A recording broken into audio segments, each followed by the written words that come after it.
Daniel je star 14 let, prišel je iz Eritreje in ima 3 sestre in pa enega brata, se pravi je 5 otrok.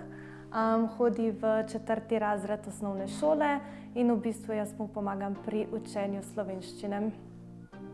Klara je prijazna, tudi tvoja mama, pa kar mi pomaga domača naloga, pa slovenska pa učijo.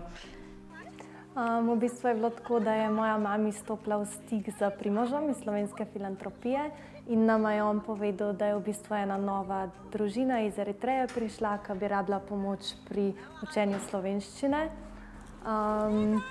V bistvu edini jezik, ki so ga oni govorili, je tigrinsko, tako da je bila kar zanimiva pot, se mi zdi. Največji izziv je bil to, da kako stopati v stik z nekom, s katerim nimaš skupnega jezika, no? Da se nič ne razumeš, ko se prvič vidiš, ne? Je bilo kar zanimivo. Jaz sem imela zelo veliko trebo, moram reči, tako kot danes, ko sem prišla, no? Tako da se mi zdi, da prvič je bila v bistvu mami tista, ki je bolj vse vodila, oziroma kar nekaj časa na začetku, no? To je bilo tudi zame nekaj čisto novega in v bistvu nisem vedela, kako točno se obnašati, kako delovati v nekih določenih situacijah. Na začetku sem jaz zelo veliko razmišljala o tem, kako vzpostaviti nek stik z otroci mogoče. Prvih par ur pa se mi pa zdi, da v bistvu se je razvil tudi preko tega, da smo se veliko začeli družiti, da ni bilo to, ne vem, samo učenje slovenščino 1 uro na teden, ampak je bilo tudi, da smo šli na sprehod, da smo skupaj kaj ustvarjali. Predvčerajšnjim jih je mami tudi peljala na izlet v Tivoli. Tudi mogoče to, kar živijo v mestu, no, da jim manjka tega gibanja v naravi. Se mi zdi, da je to nekaj, kar je vsem pač celotni družini všeč, ta narava, povezanost z naravo. Pač sam tečemo, igramo z njimi s palicami in plesamo na drevo. Imamo rad tole.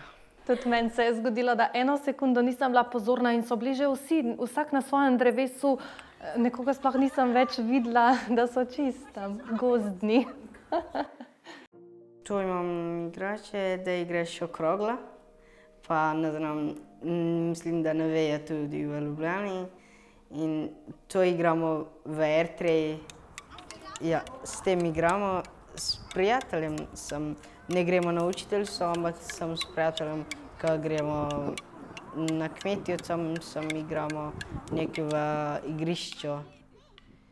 In pa zato ne pozabimo naši stvar in kako igramo v Eritreji. Ko to pozabimo, pa vsi smo pozabili, da ne bomo pozabili. Ker smo prvič prišli in je prišel koronavirus. Ja, z računalnikom, ker nima si računalnik, sem poklicala in to domača naloga naredi in to je to.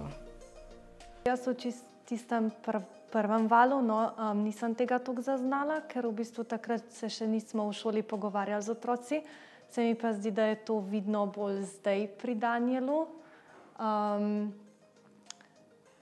Predvsem iz tega vidika, da pač nima nikakršne razlage, ampak dobi samo domačo nalogo ali pa stran v učbeniku in si mora v bistvu sam razložiti, ne.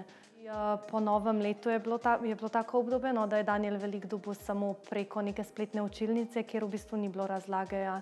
Malo pa je dobil SMS oče na tej strani reši nalogo. Tako da se mi zdi, da sem jaz tista, ki mu poskušam ga nekako motivirati in mu na nek način približati neko snov, mu razložiti na kakšen drugačen način.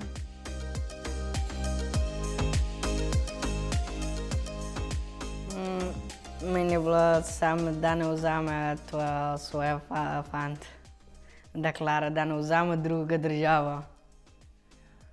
Strah ga je bilo, da bo mene moj fant vzel drugo državo, ker ni Slovenije. Ja, pa meni pa nič ne pomaga. Samo on je. Ampak zdaj je Kristjan prišel živeti sem. To je pa ful dobro. Ja. Pomagam,